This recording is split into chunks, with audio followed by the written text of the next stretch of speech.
Sam Colt ne frappa pas. Il posa le pain et le pot de lait sur la balustrade du porche, tourna son chapeau entre ses mains et s'éloigna avant qu'elle ne puisse lui dire non. Il avait entendu ce que les hommes du magasin de provisions disaient, que Clara Hollister était trop fière pour accepter la charité, trop brisée pour être sauvée, et trop loin pour que cela ait encore de l'importance. Il n'en croyait pas un seul mot. Il revint le lendemain matin et le matin suivant. Ce qui se passa le 7e matin changea tout. Si cette histoire vous touche au cœur, abonnez-vous à cette chaîne et suivez-la jusqu'au tout dernier mot. Et laissez un commentaire pour me dire de quelle ville vous nous regardez. Je veux voir jusqu'où cette histoire voyagera. L'été de 1883 frappa Caldwell Creek, dans le Wyoming, comme une punition. La chaleur s'abattait sur la ville dès que le soleil franchissait la crête est, et elle ne se relâchait que bien après la tombée de la nuit. La poussière était si épaisse dans l'air qu'on pouvait la sentir sur sa langue. Le ruisseau lui-même s'était réduit à un filet d'eau, brun et lent, et les éleveurs de bétail du Nord parlaient déjà du mauvais automne qui s'annonçait. Clara Hollister ne pensait pas à l'automne, elle pensait aux 11 cents dans la poche de son tablier, et si cela suffirait pour de la farine et du porc salé, et si elle pourrait regarder ses filles dans les yeux ce soir devant un souper qu'elle n'avait pas encore trouvé comment préparer. Elle se tenait au comptoir des produits secs du magasin général de Whitmore et ne laissait pas ses mains trembler.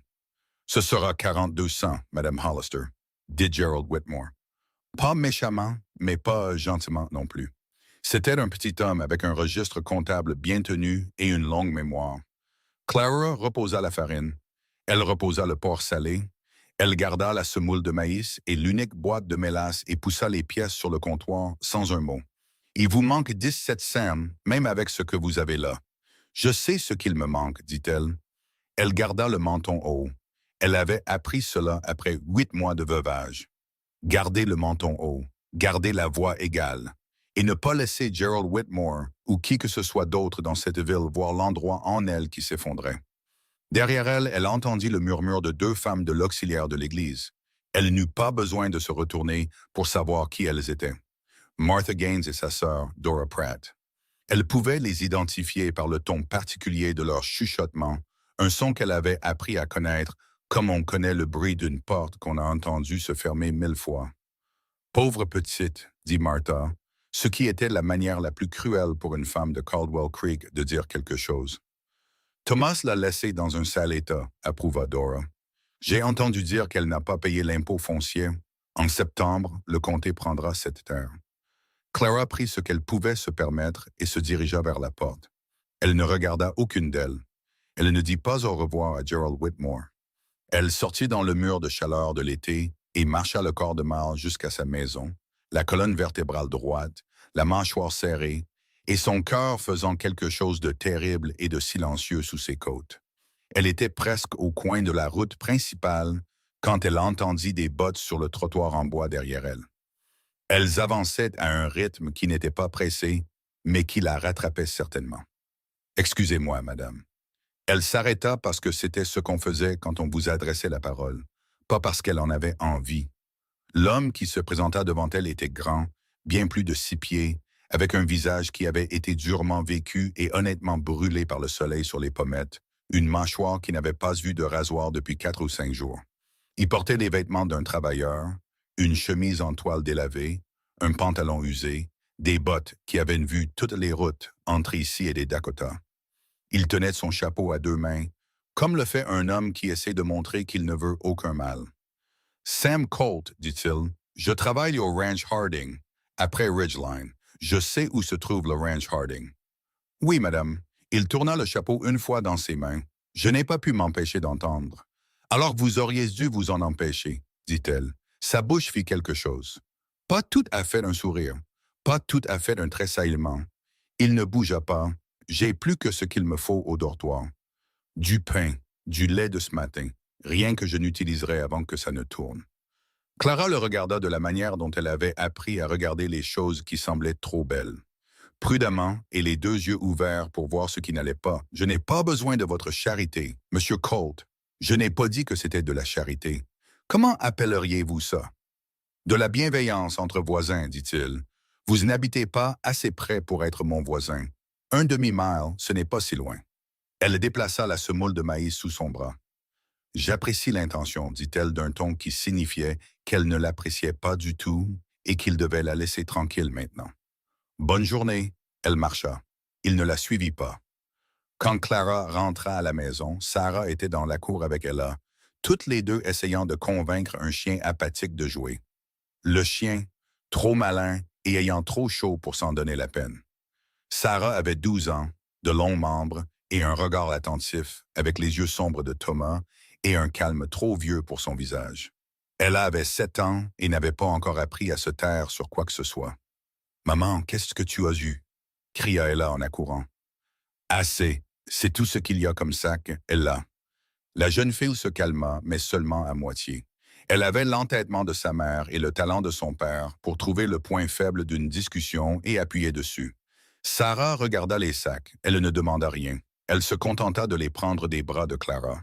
Et cela, la compétence soignée et exercée de sa fille de 12 ans, qui avait appris à ne pas demander, fut la chose qui faillit briser Clara, là, dans la cour. « Allez vous laver, dit Clara. Toutes les deux, elle prépara de la bouillie de semoule de maïs pour le souper avec de la mélasse, et appela cela un excellent repas d'été, et dit aux filles de manger lentement. Elia se plaignit qu'il n'y avait pas de porc salé. Sarah dit à Elia de se taire. Clara leur dit à toutes les deux que demain serait meilleur et le pensait moins que tout ce qu'elle avait pensé récemment. Après que les filles se furent endormies, elle s'assit au bureau de Thomas. Elle l'appelait encore ainsi, n'arrivant pas tout à fait à se l'approprier, et regarda les chiffres qu'elle avait écrits 3 fois, comme si les réécrire allait les changer. L'impôt foncier était dû le 15 septembre. Il lui manquait 6,40 $. 6,40 $ auraient aussi bien pu être 100, tant elle ne voyait pas comment les trouver. Thomas avait été un homme bon. Il n'avait pas été un homme prudent. Il avait cru que la terre prendrait soin d'eux, comme les hommes de 1883 croyaient en la terre, comme des hommes plus anciens avaient cru en la providence, avec une conviction totale et très peu de preuves. Puis une fièvre était venue dans le froid de février, et Thomas était parti en 9 jours. Et ce qu'il avait laissé derrière lui était une charrue à moitié cassée, un toit qui fuyait, 32 acres de pâturage sec, et 2 filles qui l'appelaient encore parfois dans la nuit. Clara mit sa tête dans ses mains et respira jusqu'à ce qu'elle puisse respirer normalement à nouveau. Elle ne pleura pas. Elle avait appris à être économe avec ça aussi. Le lendemain matin, Clara sortit sur le porche dans la lumière grise du petit jour pour tirer l'eau du puits avant que la chaleur ne s'installe. Il y avait un petit paquet emballé sur la balustrade. Elle s'arrêta. Elle regarda autour d'elle, la cour, la route, la lisière des arbres. Rien, personne, juste le chant d'une alouette quelque part dans le pâturage, et la chaleur qui commençait déjà à monter dans le ciel de l'Est. Elle déballa le paquet lentement, comme si cela pouvait être un piège. Du pain, une miche ronde, encore légèrement chaude, et un pot de lait frais bouché, soigneusement placé à l'ombre pour qu'il n'ait pas tourné. Elle resta là un long moment avec le pain dans ses mains, puis elle le reposa sur la balustrade, rentra et alluma le feu pour le petit déjeuner. Elle se dit qu'elle n'allait pas l'utiliser. Elle l'utilisa. Les filles les mangèrent comme elle ne les avait pas vues manger depuis 2 semaines. Elia trempa son pain dans le lait jusqu'à ce que ce soit presque de la soupe et en redemanda. Sarah mangea tranquillement, soigneusement, d'une manière qui disait à Clara qu'elle savourait chaque bouchée et essayait de la faire durer. Clara ne mangea rien elle-même et dit qu'elle n'avait pas faim. « D'où ça vient, maman ?» demanda Sarah. « D'un voisin, » dit Clara. « Quel voisin? On n'a pas de voisin, sauf... » « Mange ton petit déjeuner, Sarah. » Elle pensa à marcher jusqu'au ranch Harding et à laisser le pot vide sur le poteau de la clôture avec un mot disant « Merci, mais non merci ». Elle y pensa assez sérieusement pour composer la moitié du mot dans sa tête. Elle n'y alla pas. Le lendemain matin, il y avait de nouveau du pain et du lait. Le 3e matin, elle était déjà réveillée quand elle entendit le faible bruit de bottes sur le chemin de terre. Elle se déplaça vers la fenêtre de devant, en faisant attention de ne pas faire bouger le rideau. Sam Colt se déplaçait comme un homme qui n'essayait pas de faire du bruit ou de se faire remarquer. Il remonta le chemin avec un paquet enveloppé de tissu sous le bras, le posa sur la balustrade avec le même soin silencieux qu'une personne utilise dans une maison où quelqu'un dort, et se retourna pour partir. Clara ouvrit la porte. Il s'arrêta. Il se retourna. Il tenait son chapeau. « Vous allez devoir arrêter ça, dit-elle. Oui, madame. Il ne bougea pas. Je suis sérieuse. Je ne suis pas un cas de charité et je n'ai pas l'intention de le devenir. Je sais que vous ne l'êtes pas. Alors pourquoi continuez-vous à venir? Il resta silencieux un moment.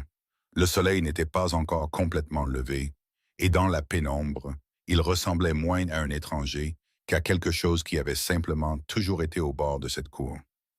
Ma mère était veuve, dit-il. Elle avait 4 enfants de moins de 8 ans. Un homme de la ferme voisine a apporté de la nourriture pendant environ 6 mois, jusqu'à ce qu'elle se remette sur pied. Il fit une pause. Elle a raconté cette histoire jusqu'au jour de sa mort. Elle disait que c'était la seule raison pour laquelle nous avions grandi. Clara le regarda. Cette histoire est censée me faire sentir mieux à l'idée de prendre votre pain. Non, madame, elle est censée expliquer pourquoi je ne vais pas arrêter de la porter. Elle ouvrit la bouche, puis la referma. Il hocha la tête une fois, se retourna et redescendit le chemin. Le 4e matin, elle était sur le porche avant son arrivée, assise sur la vieille chaise en bois avec une tasse de café faible. Et quand il remonta le chemin et la vit là, il ne s'arrêta pas ni ne parut surpris. Il s'avança simplement, posa le pain et le lait sur la balustrade et la regarda, son chapeau à la main. « Vous avez déjeuné ?» demanda-t-elle. Elle ne savait pas pourquoi elle posait cette question. « Pas encore. J'ai du café. Ce n'est pas du bon café. Je l'apprécierais quand même. » Elle entra et prit une 2e tasse. Il s'assit sur les marches du porche et elle resta sur sa chaise, et ils burent le terrible café et ne dirent pas grand-chose. Et les oiseaux du matin firent assez de bruit pour combler tous les silences. « Depuis combien de temps êtes-vous chez les Harding ?» demanda-t-elle finalement. « Bientôt 3 ans. Vous êtes du Wyoming? » « Du Colorado, à l'origine. J'ai dérivé vers le nord après la sécheresse de 79. » Il tourna la tasse dans ses mains. « Vous êtes d'ici? »« Du Kansas. Thomas nous a amenés ici en 78. » Elle fit une pause. Il pensait que le Wyoming allait devenir quelque chose. « Peut-être que c'est toujours le cas, » dit Sam. Elle le regarda de côté. « Vous êtes toujours aussi optimiste? »« Non, madame. » Le coin de sa bouche bougea, juste ce matin. Elle ne sourit pas, mais quelque chose dans sa poitrine fit quelque chose qu'elle choisit d'ignorer. Le 5e matin, elle se leva avant Clara et était déjà sur le porche quand Sam remonta le chemin. Clara entendit la voix d'un enfant et sortit en une seconde, le cœur battant, parce que c'était ce que la maternité faisait à une femme, transformer chaque son inattendu en une catastrophe potentielle. Mais elle se tenait en haut des marches du porche, les bras croisés, regardant Sam Colt avec l'expression exacte de suspicion ferme de Thomas. « Qui êtes-vous? » demanda Ella. « Sam Colt, mademoiselle. Je travaille au Ranch Harding. Pourquoi continuez-vous à apporter notre pain? » « Ella, » dit sèchement Clara depuis l'embrasure de la porte. Ella ne broncha pas. « Maman dit qu'on ne prend pas la charité. »« Votre maman a raison, » dit Sam. « Ce n'est pas de la charité. C'est juste... » Il fit une pause, choisissant ses mots avec soin. « C'est juste un voisin qui s'occupe d'un autre. » Ella le considéra avec tout le poids du jugement d'une enfant de 7 ans. « Nous ne sommes pas vos voisins. Vous habitez à un demi-mile. C'est assez proche, je suppose. »« Suppose » répéta Ella comme si le mot était drôle. « Vous parlez comme un cowboy. »« Je suis un cowboy, mademoiselle. »« Je sais. Je le vois à vos bottes. » Elle les regarda avec l'œil critique de quelqu'un qui avait des opinions. « Elles sont vraiment poussiéreuses. »« Ella, » dit Clara, fermant la porte derrière elle et sortant sur le porche. « Va réveiller ta sœur et te laver. » Mais maintenant, elle partit, jetant 2 regards en arrière. Sam tourna son chapeau dans ses mains et ressemblait à un homme qui essayait très fort de ne pas trouver quelque chose d'amusant. « Je m'excuse, » dit Clara. « Ne vous excusez pas. Elle est juste... » Il s'arrêta. « Quoi? Elle est juste parfaite, » dit-il simplement. « Elle est vraiment parfaite, Madame Hollister. » Clara le regarda un instant. Elle s'était habituée à ce que les gens regardent ses filles avec des expressions mêlant pitié et malaise. La façon dont les gens regardent tout ce qu'ils ne savent pas comment dire. Sam Colt regardait Ella comme on regarde quelque chose qui fait exactement ce qu'il est censé faire. Cela la troubla plus qu'elle ne pouvait facilement l'expliquer. Le 6e matin, il ne vint pas. Elle se dit que ça n'avait pas d'importance. Elle se dit qu'elle était contente. Elle avait de toute façon prévu de lui dire à nouveau d'arrêter. Et maintenant, elle n'aurait pas à avoir cette conversation. Et c'était un soulagement. Elle resta à la fenêtre pendant 20 minutes avant d'accepter ce qu'elle faisait et de s'en éloigner. Ce soir-là, Martha Gaines passa avec sa sœur Dora, ce qui signifiait qu'elle n'était pas venue pour apporter autre chose que des nouvelles, comme le font les femmes quand les nouvelles sont trop bonnes pour être envoyées par lettre. Nous avons entendu dire que Sam Colt venait par ici, dit Martha, autour du café que Clara avait préparé, parce que l'hospitalité n'était pas quelque chose que Clara se permettait d'abandonner. Peu importe le coût. Il a apporté quelques provisions supplémentaires, dit Clara, du ranch. Martha et Dora échangèrent un regard du genre que les femmes perfectionnent au fil des ans. Vous connaissez sa réputation, bien sûr. Non. Il a quitté une femme dans le Colorado, dit Dora, fiancée. Il l'a quittée 2 semaines avant le mariage et est parti vers le nord. Clara regarda sa tasse. Je dis juste, continua Martha, un homme qui arrive avec du pain et des sourires est toujours un homme qui erre. Thomas, que Dieu ait son âme, était au moins un homme stable. Clara posa sa tasse avec précaution. Merci d'être venu, dit-elle d'une voix qui n'avait pas le moindre degré de chaleur supplémentaire. Elle les fit sortir en 7 minutes. Mais plus tard, après que les filles furent au lit et que la maison fut calme et sombre, elle s'assit de nouveau au bureau de Thomas et laissa les mots de Martha s'installer là où ils étaient tombés. Un homme qui était parti, un homme qui avait erré, un homme qui apportait du pain à la maison d'une veuve chaque matin pour des raisons qu'elle ne comprenait toujours pas entièrement.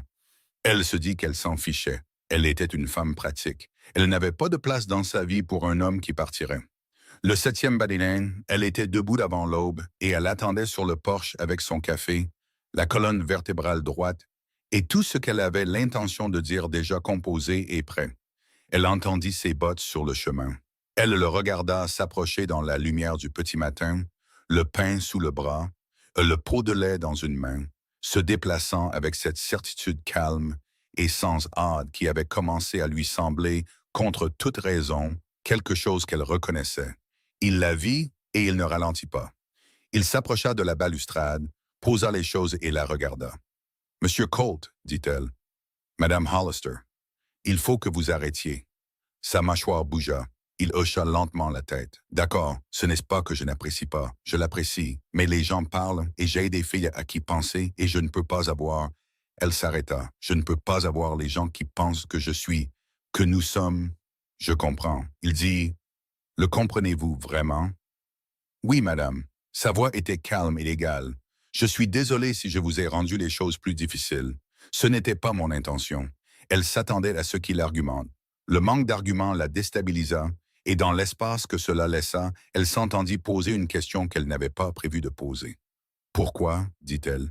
Il la regarda. « Pourquoi tout ça? » dit-elle. « Vous ne me connaissez pas. Thomas est parti depuis 8 mois. Vous ne m'aviez jamais parlé avant la semaine dernière. Pourquoi du pain et du lait chaque matin? Pourquoi? » Il resta silencieux un long moment, assez longtemps pour qu'elle pense qu'il n'allait pas répondre du tout. Puis il dit, « Parce que je vous ai vu dans le magasin de Whitmore. J'ai vu la façon dont vous avez reposé cette farine sans laisser votre visage montrer quoi que ce soit. Et j'ai pensé, il s'arrêta, recommença. J'ai pensé que c'était de la chose la plus courageuse que j'ai jamais vu une personne faire. Et il semblait injuste qu'une personne aussi courageuse doive rentrer chez elle les mains vides. » Clara ne dit rien. L'alouette dans le pâturage chanta 2 fois et se tut. « J'arrêterai, dit Sam. Si c'est ce que vous voulez, j'arrêterai et je ne reviendrai pas. » Il prit son chapeau. « Mais j'aimerais que vous sachiez que si jamais vous avez besoin de quelque chose, n'importe quoi et je suis à un demi-mile et je ne vais nulle part. » Il se tourna pour partir. Et Clara Hollister, qui avait gardé le menton haut pendant 8 mois, qui avait appris à être économe en larmes, qui avait été pratique et fière et prudente et tout ce que la survie exigeait d'une femme, dit un mot dans son dos presque avant de savoir qu'elle l'avait dit. « Demain, dit-elle. » Il s'arrêta. « Demain, dit-elle à nouveau, plus fermement. Le café est prêt avant le lever du soleil. Venez vous aussi, pas seulement le pain. » Elle regarda ses épaules faire quelque chose de calme et de certain. Il se tourna juste assez pour qu'elle voie le côté de son visage, et ce qu'il y avait dessus n'était pas un sourire narquois ou un triomphe. C'était quelque chose de beaucoup plus simple que cela. « Oui, madame, dit Sam Colt, et il redescendit le chemin avec le pain toujours sous le bras. Et Clara s'assit sur son porche avec son café froid et son cœur faisant quelque chose qu'elle refusait absolument de nommer. Et le soleil d'été se leva, dur et doré, sur la crête est, et l'alouette chanta de nouveau, et le matin fut incroyablement suffisant. Il est revenu. Elle n'avait pas été entièrement sûre qu'il le ferait. Elle était restée éveillée une bonne partie de la nuit à se dire que cela n'avait pas d'importance de toute façon. Qu'elle avait pris une décision pratique et que s'il venait, tant mieux, et s'il ne venait pas, tant mieux. Et rien de tout cela n'avait à voir avec la façon dont son cœur avait bougé quand il avait dit « Je ne vais nulle part ».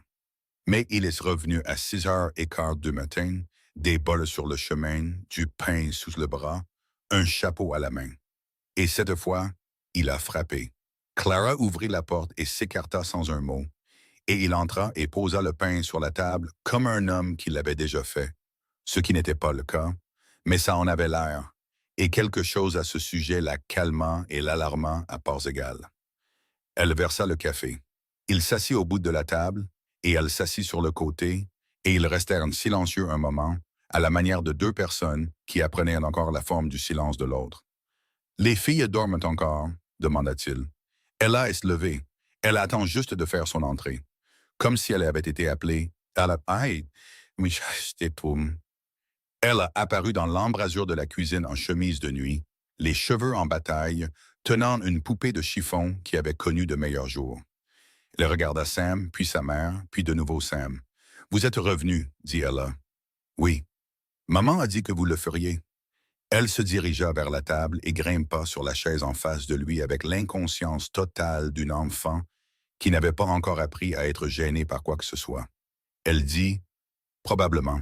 Ça veut dire qu'elle pensait que vous viendriez, mais ne voulait pas le dire. »« Ella, dit Clara.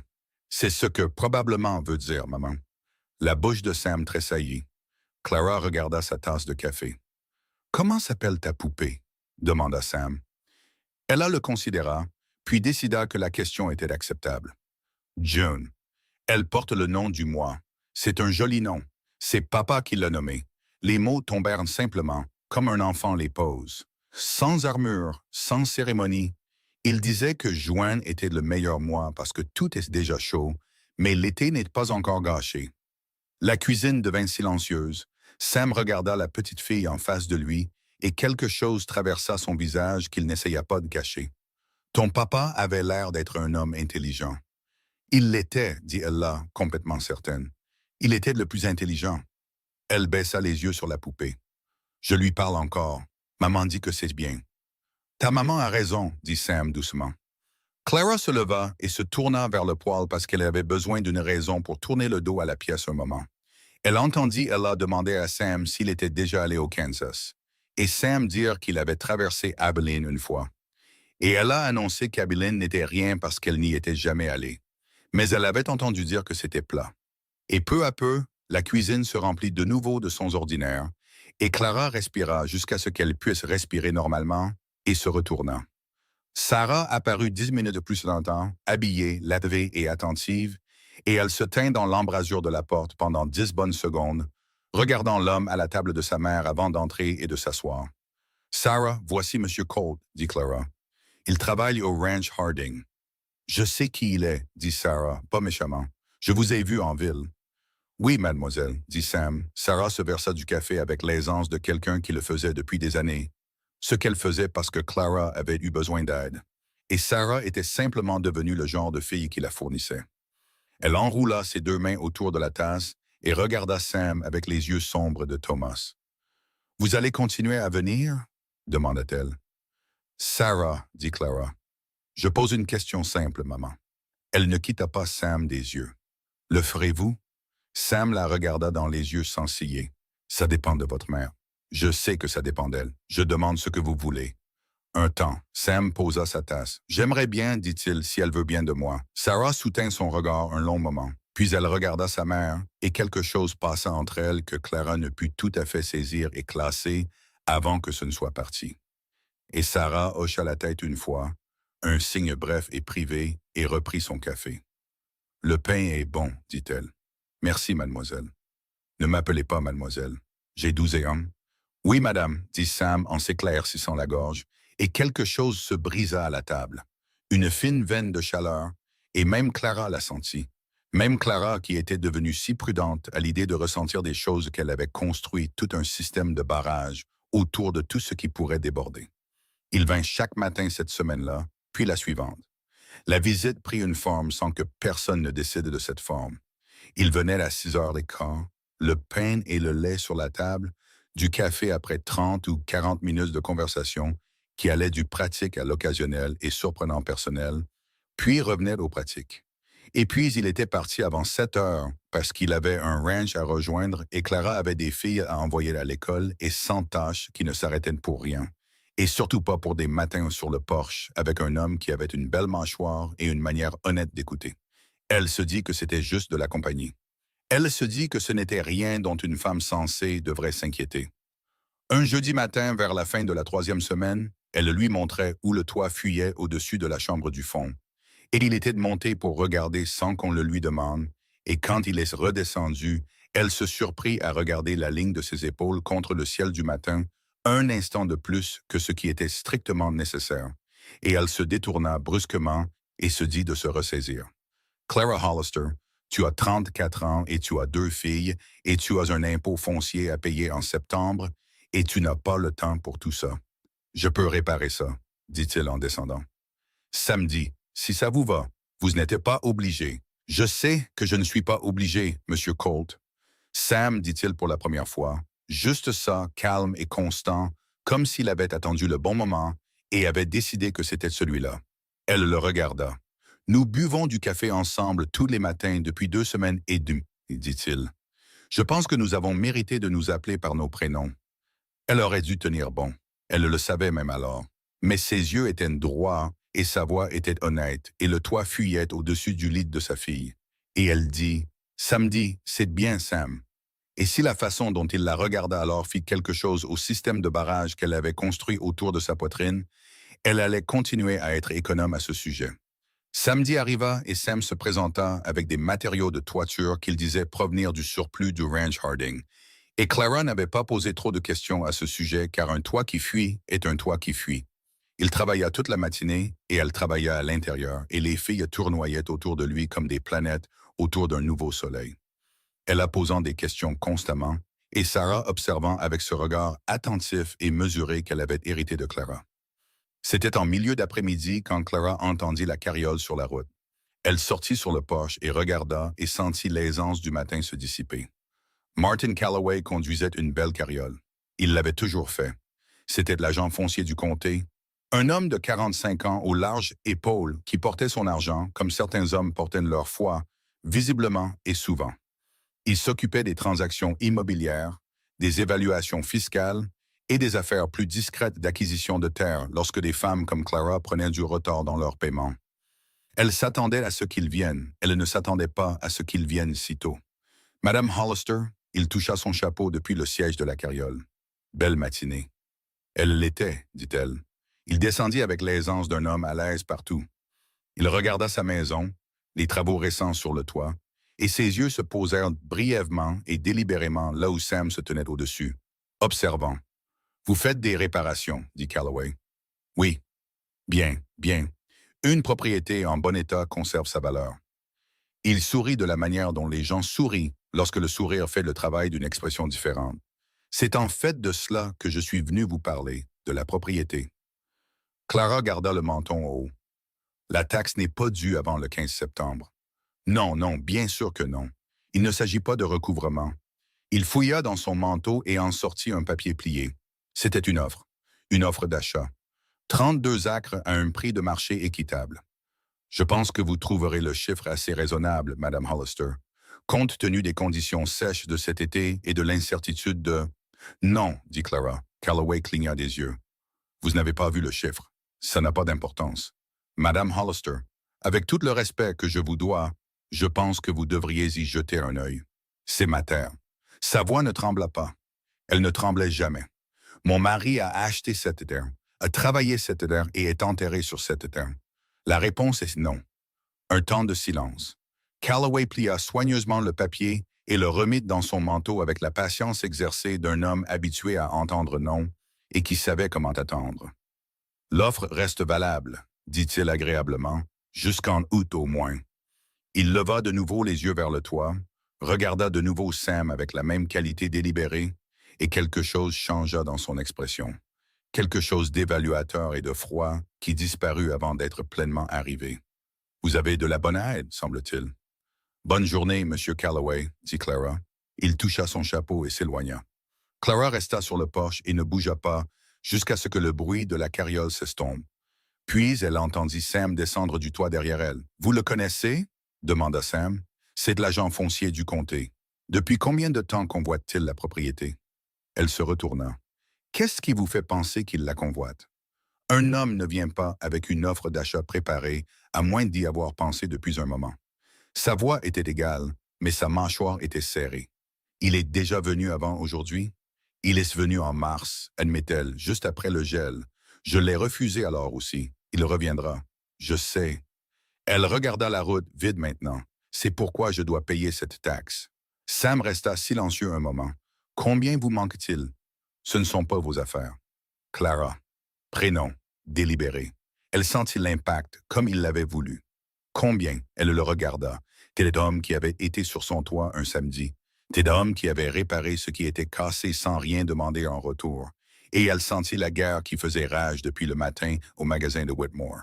La fierté d'un côté et le besoin simple de l'autre. Et elle était si fatiguée de se battre. « $6.40, dit-elle doucement. Il hocha la tête une fois. Il n'en dit rien, ne proposa pas immédiatement, ne lui fit pas sentir le poids de la chose et elle lui en fut reconnaissante d'une manière qu'elle ne pouvait articuler. « D'accord, dit-il, et il remonta pour finir le toit.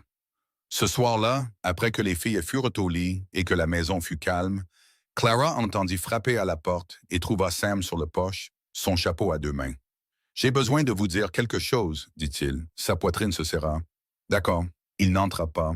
Il se tint sur le porche où ils avaient commencé, dans le noir, et elle se tint dans l'embrasure de la porte, avec la lumière de la lampe derrière elle. « J'ai entendu ce qu'ils disent dans ville, dit-il à propos de mes visites. Je sais ce qu'ils disent. Je veux que vous sachiez que je n'ai aucune prétention sur vous. Je ne viens pas parce que j'attends quelque chose. Je ne suis pas... » Il s'arrêta, essaya de nouveau. « Je sais que vous avez assez à porter sans que les gens y ajoutent leur commérage. Si vous voulez que j'arrête, j'arrêterai pour de bon cette fois et je ne... » Il fit une pause. « Je ne rendrai pas les choses difficiles. » Clara le regarda un long moment. « Avez-vous quitté une femme dans le Colorado? » demanda-t-elle. Il devint très immobile. « Où avez-vous entendu ça? Est-ce que ça a de l'importance? » Il tourna son chapeau une fois. « Oui, dit-il, j'ai rompu des fiançailles il y a 4 ans. Elle voulait une vie stable à Denver, et moi... » Il expira. « Je n'étais pas prêt à m'installer. Je fuyais encore quelque chose que je n'avais pas encore compris. » Il la regarda droit dans les yeux. « Je l'ai finalement compris. »« De quoi fuyez-vous? »« De la vie de mon père, » dit-il simplement. C'était un homme qui restait au même endroit et en était amer chaque jour. J'avais peur que rester signifie devenir comme lui. Un temps. Ça m'a pris un moment pour comprendre que rester et pourrir sont deux choses différentes. Clara absorba cela. « Vous ne fuyez plus maintenant? » demanda-t-elle. « Non, madame. » Sa voix était calme et absolue. « Je ne fuis plus. » Elle le regarda un moment de plus. Puis elle poussa la porte moustiquaire plus grande et dit « Il y a du café sur le poêle. Il est tard, mais vous avez une longue route pour rentrer. » Il entra. Ils s'assirent à la table pendant une autre heure, et cette fois c'était différent. La conversation devint plus profonde et plus lente, comme l'eau trouvant le niveau inférieur vers lequel elle s'était toujours dirigée. Il lui parla du Colorado, du visage de sa mère le matin où elle avait dit à ses 4 fils que leur père ne rentrerait pas, de la façon dont il s'était rendu utile à l'âge de 9 ans, parce qu'être utile était mieux que de se sentir impuissant, et il n'avait jamais vraiment cessé de faire ce compromis. Clara lui parla du Kansas, de Thomas dans les premières années, avant que l'inquiétude ne s'installe, de la façon dont elle avait été si certaine que l'amour suffisait pour construire, et à quel point cela s'était avéré à la fois faux et vrai. Elle lui en dit plus qu'elle n'en avait l'intention. Quand il se leva finalement pour partir, il s'arrêta à la porte et la regarda avec une expression dont elle commençait à apprendre la grammaire. Honnête, stable, ne demandant rien. « Calloway va revenir, dit-il. Je sais que ce n'est pas le genre d'homme qui accepte 2 fois un non. Je le sais aussi. Il y a des choses que je pourrais faire à ce sujet, dit-il prudemment. Si vous me laissiez vous aider, quel genre de choses? Des choses légales, rien qui ne soit pas réglo. Sa mâchoire se serra légèrement. Je connais des gens. Harding a un avocat à Cheyenne qui s'occupe des litiges fonciers. Un homme comme Calloway, parfois, le simple fait de savoir que quelqu'un regarde les papiers le fait reconsidérer. Clara l'étudia. Pourquoi feriez-vous ça? La question resta en suspens un moment. Parce que, dit-il, et il s'arrêta et recommença dans une autre direction. Parce que Calloway sourit comme un homme qui a obtenu tout ce qu'il veut depuis longtemps. Et je n'ai jamais pu être à l'aise avec ce type. Il fit une pause. Et parce que ce sont les roses de votre fille dans le jardin de devant, et je ne pense pas qu'elles devraient être déterrées pour Martin Calloway. Clara soutint son regard et sentit quelque chose bouger dans sa poitrine, quelque chose de tectonique et de silencieux, comme le premier mouvement de la glace dans un dégel de printemps.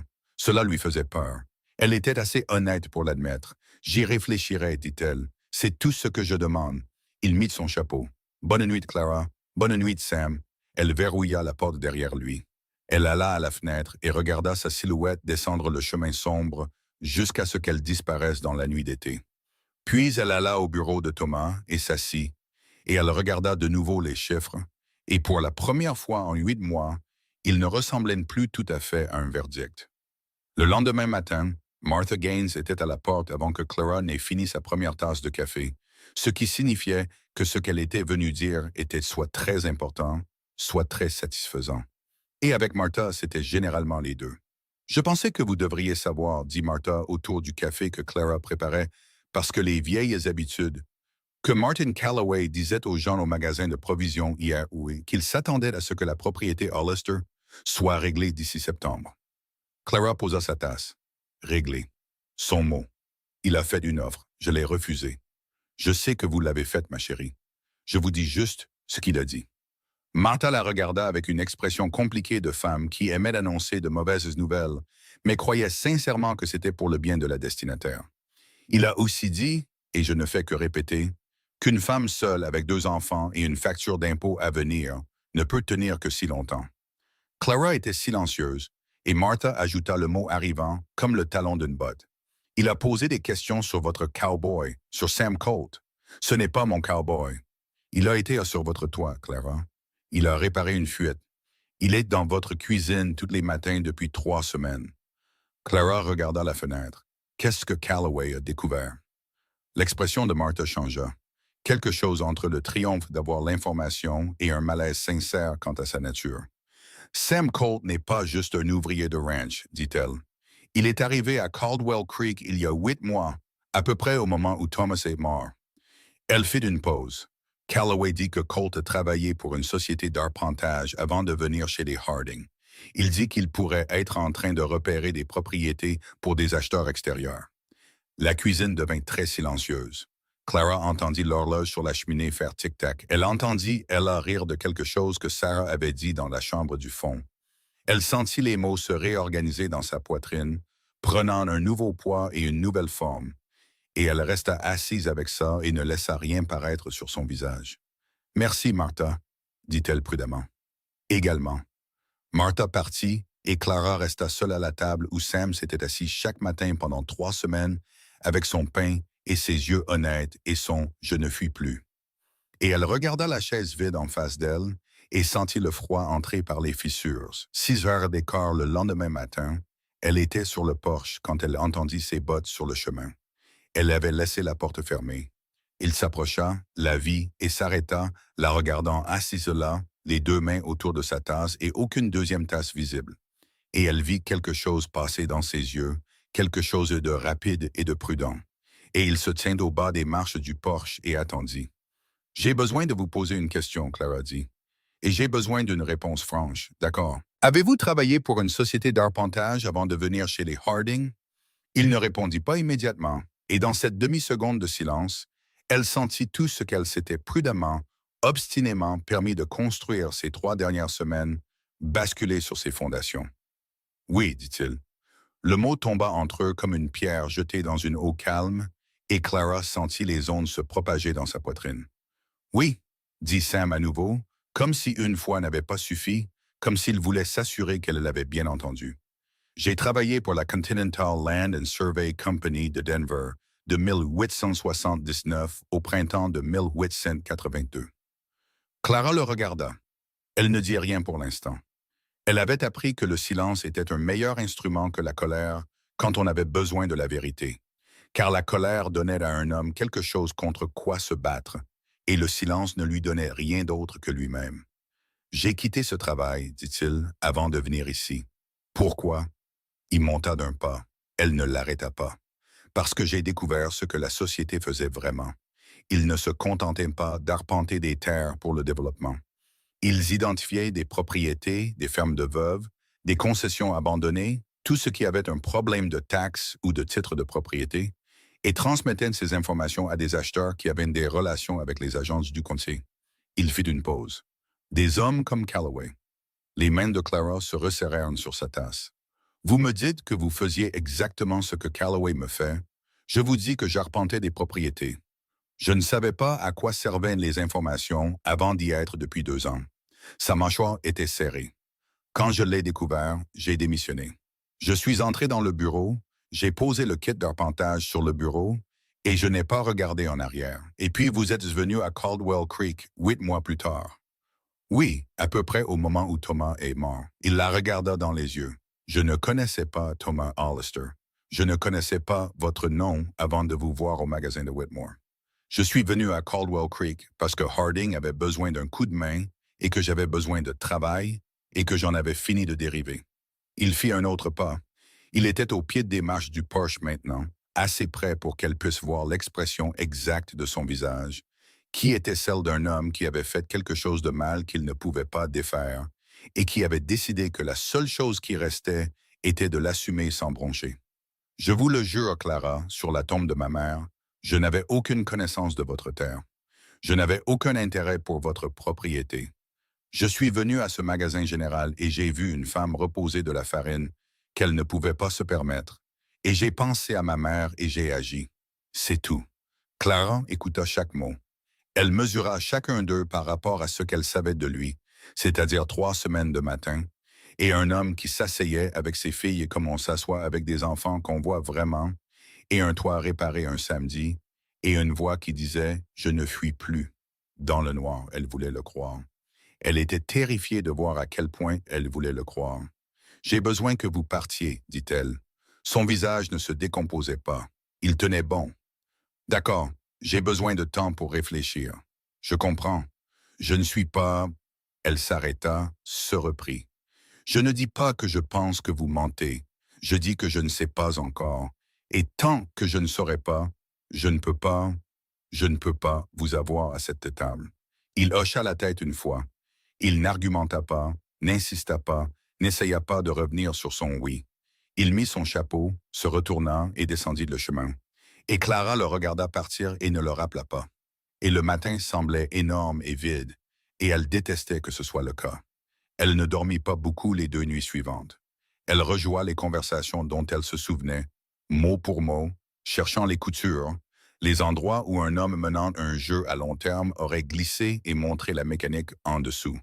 Elle les chercha avec tout ce qu'elle avait, car s'ils étaient là, elle devait les trouver. Et s'ils n'étaient pas là, elle devait le savoir aussi. Elle ne les trouva pas. Ce qu'elle trouva à la place dans l'audit minutieux de 3 semaines, c'était un homme qui n'avait jamais posé de questions sur la terre, qui n'avait jamais posé de questions sur l'hypothèque ou la situation fiscale ou le titre ou la superficie, qui avait réparé le toit et bu le café et regardé ses filles comme si elles valaient la peine d'être regardées, et qui lui avait parlé de la menace de Calloway avant qu'elle n'ait eu de raison de demander. Cela ne prouvait rien. Elle le savait, mais cela signifiait quelque chose. Le 3e matin, Sarah entra dans la cuisine, regarda la table vide, regarda Clara et dit « Il ne vient pas. Pas aujourd'hui. Pourquoi? Parce que je lui ai demandé de ne pas venir. » Sarah s'assit lentement. Elle enroula ses mains autour de sa tasse comme elle le faisait toujours, et elle regarda la table, puis elle dit « A-t-il fait quelque chose de mal? » « Je ne sais pas encore. Vous ne savez pas ou vous avez peur de savoir. » Clara regarda sa fille. « Maman, dit doucement Sarah, avec la douceur particulière d'une enfant qui avait appris à être prudente avec les gens qu'elle aimait. Ce n'est pas papa. Je sais que ce ne sera jamais papa. Elle fit une pause. Mais il est venu tous les matins et il a réparé le toit. Et quand elle lui a parlé de June la poupée, il a écouté comme si c'était important. Elle leva les yeux. Les hommes qui font semblant n'écoutent pas aussi attentivement. Clara était silencieuse. J'ai 12 ans. Sarah a dit, je sais que je ne sais pas tout, mais ça, je le sais. Le quatrième matin, Sam ne vint pas, ce qu'elle avait demandé, mais elle se tint à la fenêtre à 6h15 quand même, et elle y resta plus longtemps qu'elle ne l'aurait admis à quiconque. À 9h, Ella la trouva au bureau. Maman, quand est-ce que Monsieur Sam revient? Je ne sais pas, ma chérie. Vous vous êtes disputé? Pas exactement. Ella grimpa sur la chaise en face d'elle, June la poupée sous un bras, et regarda Clara avec tout le sérieux non filtré d'une enfant de 7 ans qui avait décidé que quelque chose était important. Maman, il est gentil. Je sais qu'il l'est. Il écoute quand je parle. La plupart des adultes ne le font pas. Je sais. Et il a réparé notre toit. Ella, et son pain est vraiment bon. Elle fit une pause. Maman, je pense que papa l'aurait aimé. Clara serra les lèvres et regarda le plafond un moment. Va jouer avec ta sœur, dit-elle, la voix prudemment égale. Ella partit lentement et avec un regard en arrière qui était pur Thomas. On frappa à la porte cet après-midi-là. Pas Sam. Le coup était faux, trop délibéré, trop satisfait de lui-même, et Clara sut avant d'ouvrir la porte. Martin Calloway se tenait sur son poche dans son beau manteau. Madame Hollister, le sourire. J'espère que je ne dérange pas. Si vous dérangez, dit-elle. Elle ne s'écarta pas. Je serai bref alors. Il s'éclaircit la gorge. Il fouilla dans son manteau et en sortit le même papier plié qu'auparavant. Mais quand il le tendit cette fois, le chiffre dessus était différent. Plus élevé. J'ai révisé mon offre. Je pense que vous la trouverez considérablement plus, Monsieur Calloway. Sa voix était plate. Vous pouvez continuer à réviser ce chiffre jusqu'à ce qu'il atteigne 100 $. La réponse sera toujours non. Son sourire s'amincit, mais tint bon. Madame Hollister, j'ai des informations que je pense que vous devriez avoir avant de prendre cette décision.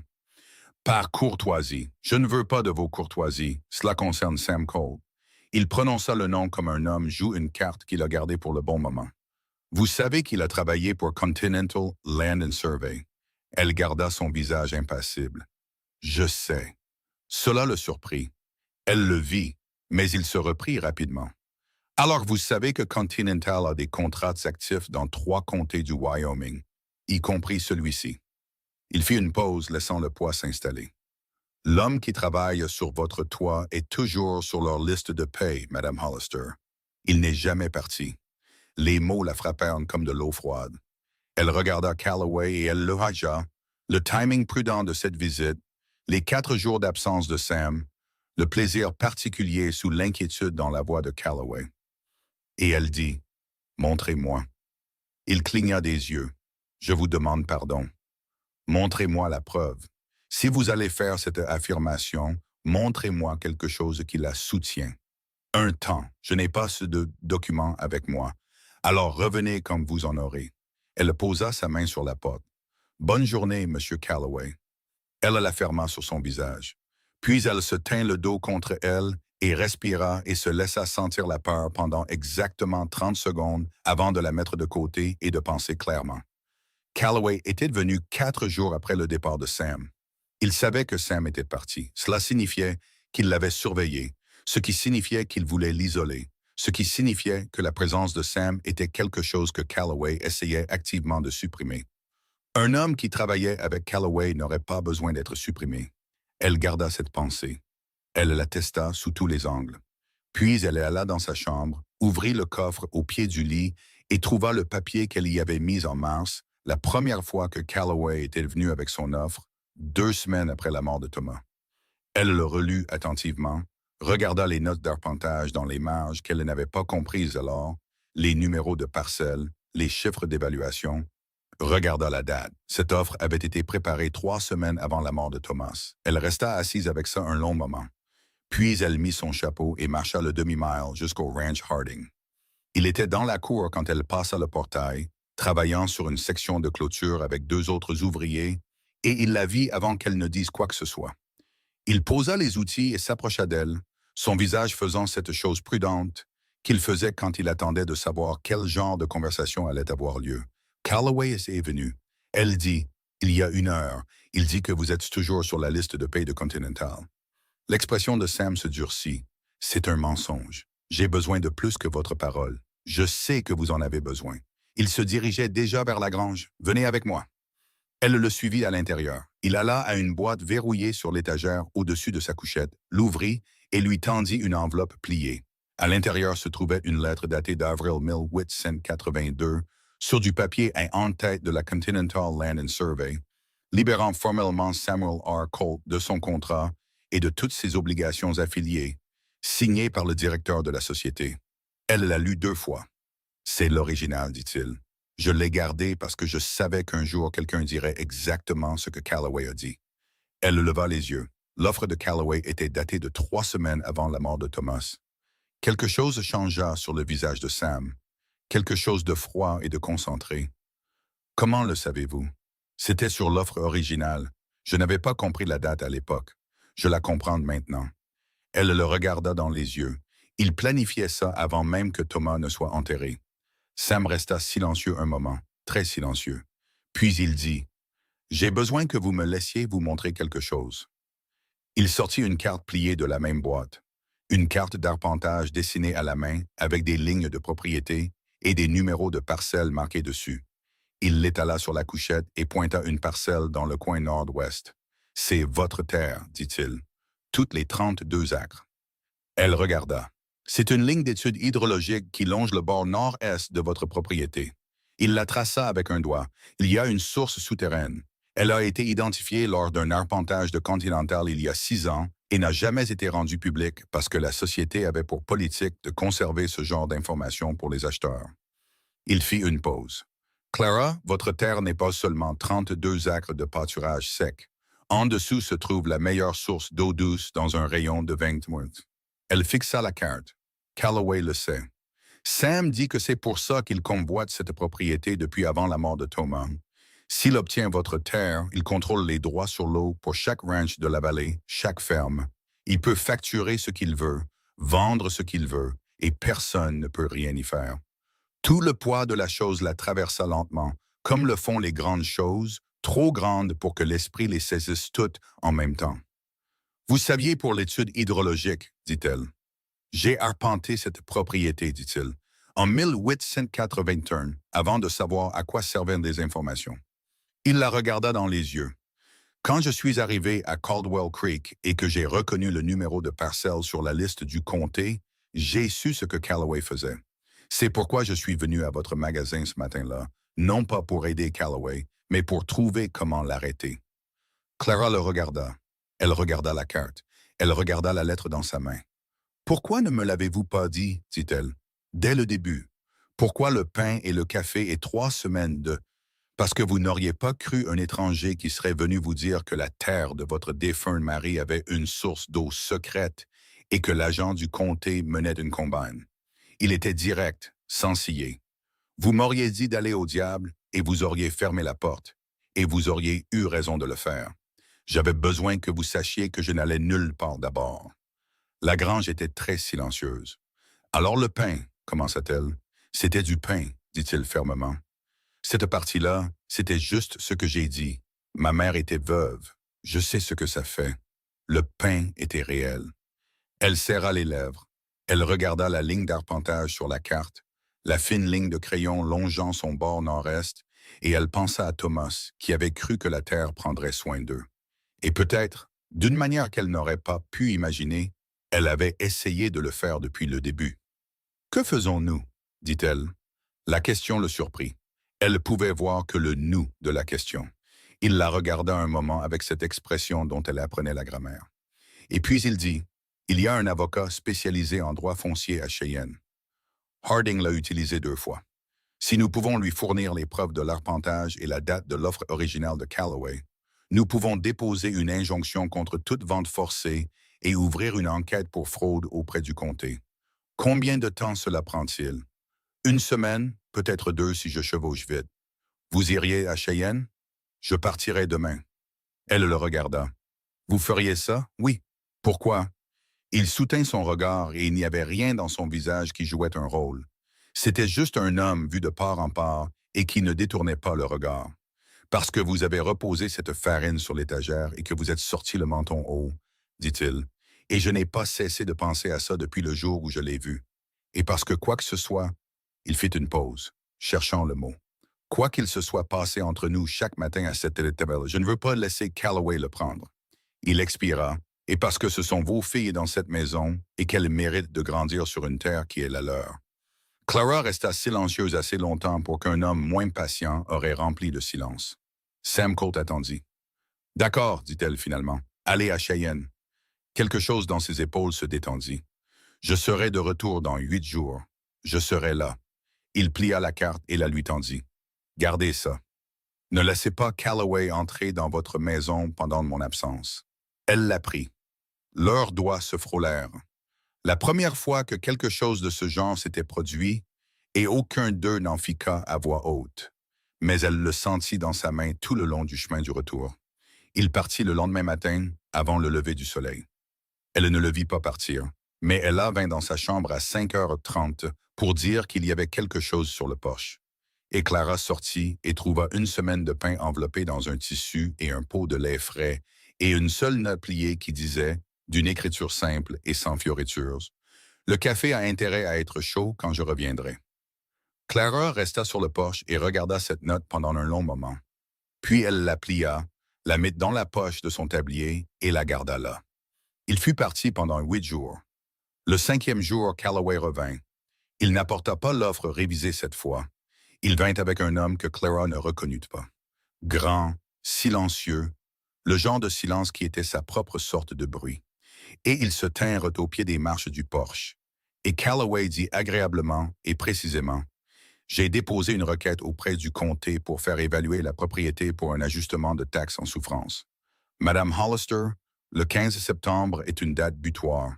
Si l'évaluation est approuvée, la vente pourrait être forcée avant même que votre paiement ne soit dû. » Clara se tenait sur son poche, le regarda et pensa à la carte d'arpentage dans le coffre au pied de son lit et à la lettre d'un cabinet d'avocat de Cheyenne qu'elle n'avait pas encore ouverte parce que Sam avait dit d'attendre.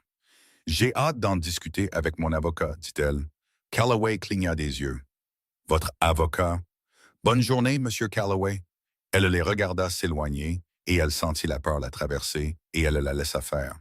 Et puis elle plongea la main dans la poche de son tablier, sentit la note pliée et s'accrocha à sa certitude simple et dure. Un homme qui était allé à Cheyenne et qui avait dit que le café avait intérêt à être chaud.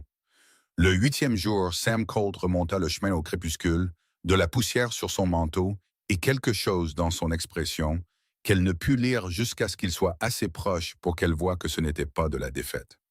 Elle descendit du porche pour le rencontrer. Il lui tendit une enveloppe scellée avec l'adresse de Cheyenne d'un certain Everett Marsh, avocat. « Injonction déposée, dit-il. Calloway ne peut rien faire contre la propriété jusqu'à ce que l'enquête pour fraude soit résolue. Ça pourrait prendre 6 mois, peut-être plus. » Il fit une pause et Marsh a trouvé 2 autres propriétaires terriens que Calloway a expulsés avec la même méthode. Ils sont prêts à témoigner. Clara prit l'enveloppe. Elle la tenait à 2 mains. « Votre terre est en sécurité, » dit Sam doucement. « Pour l'instant, elle est en sécurité. » Elle se tenait là, dans la dernière lumière du soir, tenant la preuve d'un homme qui avait parcouru 300 miles aller-retour pour 32 acres qui n'étaient pas les siens. Et elle sentit le dernier barrage qu'elle entretenait depuis 8 mois se fissurer d'une manière qu'elle n'était plus certaine de vouloir réparer. « Vous avez besoin de souper, » dit-elle, parce qu'elle était Clara Hollister, et c'était ainsi qu'elle commençait les choses. « Oui, madame, » dit Sam. « Le café est chaud, » dit-elle, comme je l'ai promis. Il la regarda et le coin de sa bouche fit cette chose qu'il faisait. Et il marcha à côté d'elle sur les marches du porche et franchit la porte dans la lumière de la lampe. Et Sarah leva les yeux de la table et y hocha la tête une fois. Et Ella se jeta de sa chaise et dit, « Monsieur Sam, saviez-vous qu'il y a de l'eau sous notre terre? » Et Clara s'arrêta dans l'embrasure de la cuisine, se tourna pour regarder Sam Colt debout dans sa maison avec ses filles et dit, « Je ne lui ai jamais dit ça. » Sam regarda Ella. « Comment savais-tu pour l'eau? » Ella là, leva June la poupée avec un sérieux complet. « June me l'a dit, dit-elle. June sait des choses. » Clara pressa sa main sur sa bouche Et pour la première fois en 8 mois, ce qui sortit d'elle n'était pas soigneusement géré, ni économique, ni pratique du tout. Elle rit, un rire plein, réel et surpris, comme seules les meilleures choses l'étaient. Et Sam Colt se tenait dans l'embrasure de sa cuisine et la regardait comme un homme qui venait de trouver la chose qu'il cherchait sans savoir qu'il la cherchait. Et il tenait son chapeau à 2 mains et ne dit rien du tout. Il n'en avait pas besoin. Le souper de ce soir-là fut le plus bruyant que la maison Hollister ait connu en 8 mois. Elle y parla sans s'arrêter, ce qui était sa condition naturelle, mais il y avait une luminosité particulière, une aisance qui disait à Clara que sa plus jeune fille s'était tenue plus serrée qu'une enfant de 7 ans ne devrait l'être. Elle raconta à Sam chaque événement des 8 jours où il avait été absent, dans un ordre chronologique exact, y compris la fois où le chien était entré dans la semoule de maïs et la fois où Sarah avait dit un mot qu'Ella n'était pas censée répéter. Et puis elle le répéta 2 fois pour la documentation. Sarah dit « Je vais te tuer, Ella », sans lever les yeux de son assiette. Sam garda son expression droite avec un effort visible. Clara regarda tout cela de l'autre côté de la table et sentit quelque chose qu'elle n'avait pas ressenti depuis si longtemps qu'elle faillit ne pas le reconnaître. En sécurité. Pas en sécurité comme une porte verrouillée ou une facture payée. En sécurité comme une maison se sent quand tous ceux que vous aimez sont dedans et présents, et que la nuit est dehors où elle doit être. Cela lui fit si peur qu'elle se leva et versa du café dont personne n'avait besoin, juste pour avoir quelque chose à faire de ses mains.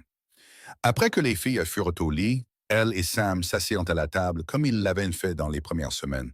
Sauf que tout était différent maintenant, et ils le savaient tous les deux, et aucun d'eux ne le dit directement, parce que certaines choses avancent à leur propre rythme, peu importe ce que vous savez. Il lui expliqua ce que Marsh avait déposé.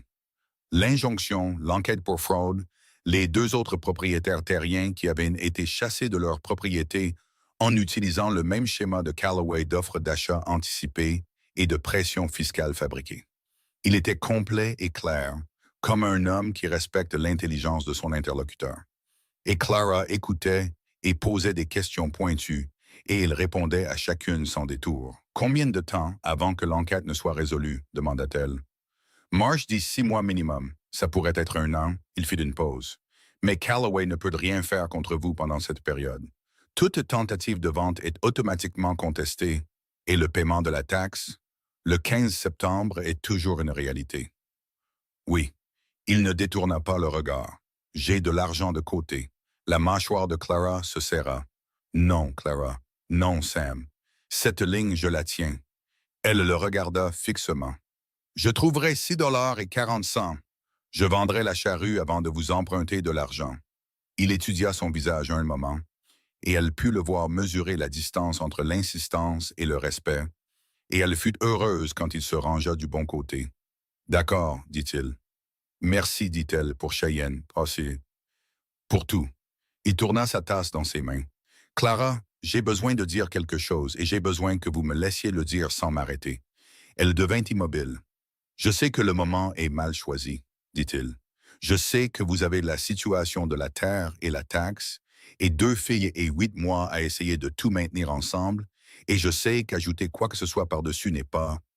Il s'arrêta, essaya de nouveau. Je ne vous demande rien. Je n'essaie pas de précipiter à quelque chose avant que ce ne soit prêt. Mais j'ai besoin que vous sachiez que la raison pour laquelle je suis allé à Cheyenne n'était pas seulement parce que c'était juste, c'était parce que vous comptez pour moi. Il la regarda dans les yeux. Vous, Sarah et Ella, vous comptez pour moi d'une manière pour laquelle je n'ai pas encore de catégorie. Et je ne veux pas faire semblant de ne pas le sentir. La cuisine était très silencieuse. Clara le regarda un long moment et sentit le barrage dans sa poitrine se tendre à chaque jointure. « Je sais, dit-elle doucement. « Vous savez, répéta-t-il. Je le sais depuis un moment. Je ne savais juste pas quoi en faire. » Il hocha la tête. C'était suffisant pour l'instant. Et il sembla comprendre cela car il n'insista pas davantage. Il resta juste avec ça, comme il restait avec la plupart des choses, stable et patient et n'ayant pas besoin de remplir l'espace avec plus qu'il ne pouvait en contenir. « Dormez un peu, dit-elle finalement. Vous avez parcouru 300 miles. Oui, madame. Il se leva et mit son chapeau. Le pain sera sur la balustrade demain matin. Je le sais, dit-elle. Elle écouta ses bottes sur le chemin longtemps après que l'obscurité l'eut englouti. 2 jours plus tard, Tout faillit s'effondrer. Cela vint d'une direction que Clara n'avait pas surveillée, ce qui était la direction qu'elle aurait dû surveiller depuis le début. James Harding vint à sa porte un mardi matin. C'était un homme mince de 55 ans, avec un visage fait pour le mauvais temps et les décisions difficiles, et il avait toujours été juste dans l'expérience limitée que Clara avait de lui, ce qui rendait l'expression qu'il portait maintenant d'autant plus alarmante. « Madame Hollister », dit-il, et il s'arrêta et tourna son chapeau dans ses mains d'une manière qui lui rappela inconfortablement Sam. « Je ne sais pas trop comment commencer. »« La franchise fonctionne généralement, » dit-elle. Il expira. « Martin Calloway est venu me voir hier. » Les mains de Clara s'immobilisèrent sur la porte. « Il est venu avec des papiers, » continua Harding, « des relevés d'arpentage. La source d'eau sur votre propriété, la source souterraine. Il a déposé une réclamation selon laquelle le point d'origine de la source se trouve sur mon pâturage nord-est, ce qui signifierait que les droits sur l'eau m'appartiennent, pas à vous, et il a proposé d'acheter ces droits. » Le sol se déroba. « Il dit, » continua Harding prudemment, « que si je lui vends les droits sur l'eau, votre terre deviendra sans valeur pour lui et il abandonnera toute l'acquisition. » Il fit une pause et il dit, « Si je ne le fais pas, il utilisera le litige d'arpentage pour bloquer les deux propriétés en justice pendant 3 ans, ce que je ne peux pas me permettre plus que vous. » Clara le regarda. « Que lui avez-vous dit? » dit-elle. « Je lui ai dit que j'y réfléchirais. » Il soutint son regard et il y avait quelque chose dans ses yeux qui était sincèrement troublé. « Madame Hollister, j'ai 12 ouvriers et 200 têtes de bétail et une hypothèque sur ce ranch qui arrive à échéance en novembre. Je ne suis pas un homme qui peut se permettre 3 ans de litige pour le bénéfice de quelqu'un d'autre. » Il fit une pause. « Mais je ne suis pas non plus un homme qui veut être l'instrument de la perte de la terre d'une veuve. Alors je suis ici pour vous le dire avant de décider. » Clara comprit immédiatement ce que c'était, car elle était une femme pratique et elle avait commencé à comprendre la mentalité de Calloway. Il avait été bloqué par l'avant, alors il était passé par l'arrière. « Monsieur Harding, dit-elle, Sam a ramené des documents de Marsh et Cheyenne. L'arpentage original montre que l'origine de la source est sur ma propriété, pas la vôtre. La réclamation de Calloway est fabriquée. » Harding la regarda attentivement. « Vous avez ces documents? »« Oui. » « Marsh est prêt à les défendre devant le tribunal du comté. »« Oui. » Une longue pause. « Alors Calloway m'a menti sur l'arpentage. Il a menti à tout le monde surtout. Clara dit que c'est le seul outil qu'il a. » Harding resta silencieux un moment. Puis quelque chose sur son visage se figea dans l'expression d'un homme à qui on a donné la permission de faire ce qu'il voulait faire de toute façon. « J'appellerai Calloway cet après-midi, » dit-il. « Je lui dirai ce qu'il peut faire de son offre. » Il remit son chapeau. « Sam est un homme bon, Madame Hollister. C'est le meilleur ouvrier que j'ai eu en 10 ans. Quoi qu'il fasse pour vous aider, il a mon soutien. » Clara sentit quelque chose se détendre dans sa poitrine. « Merci, Monsieur Harding. Ne me remerciez pas. Gagnez, c'est tout. » Il remonta sur son cheval. « Et dites à Sam que j'ai besoin de lui au ranch d'ici jeudi. Cette histoire de propriété n'empêche pas les clôtures d'avoir besoin d'être réparées. » Elle faillit sourire. « Je lui dirai. » Elle envoya un message à Sam par l'un des ouvriers de Harding et il fut à sa porte moins d'1 heure plus tard. Elle lui raconta tout ce que Harding avait dit et elle regarda le visage de Sam passer par environ 4 expressions en 2 secondes. Soulagement, colère, quelque chose de calculateur, puis un retour à la stabilité. « Calloway devient désespéré, » dit-il. « Ce n'est pas réconfortant. »« Non, mais les hommes désespérés font des erreurs. » Il réfléchit un moment. « J'ai besoin de parler à Marsh à nouveau. Si Calloway a approché Harding avec un arpentage falsifié, ce n'est pas seulement de la fraude. C'est un complot en vue de frauder. C'est une catégorie criminelle différente. Qu'est-ce que cela signifie pour nous? Cela signifie que l'enquête pourrait devenir une procédure pénale. » Il fit une pause. « Cela signifie que Calloway pourrait perdre sa licence d'agent foncier, ses revenus, tout. » Clara absorba cela. Il connaît ce risque. Oui, ce qui signifie qu'il insistera davantage avant de reculer. Sam la regarda dans les yeux. Oui. Elle hocha lentement la tête. Alors nous devons être prêts. Il la regarda de la manière dont il la regardait ces derniers temps, comme quelqu'un qui était encore légèrement surpris de qui elle se révélait être chaque fois qu'il s'en souvenait. Et il dit doucement, « Quand avez-vous cessé d'avoir peur de ça? »« J'ai toujours peur, dit-elle. J'ai juste fini de le laisser me conduire. » Il soutint son regard un moment qui fut plus long qu'un moment pratique ne l'exigeait. Puis il dit, «J'écrirai à Marsh aujourd'hui.» La lettre partit jeudi. Le vendredi, Martin Calloway en avait entendu parler. Clara le sut parce qu'il se montra au magasin de provisions quand elle y était avec Ella, et il ne l'approcha pas, se contenta de se tenir de l'autre côté de la pièce et de la regarder avec un sourire qui avait finalement complètement perdu ses bonnes manières.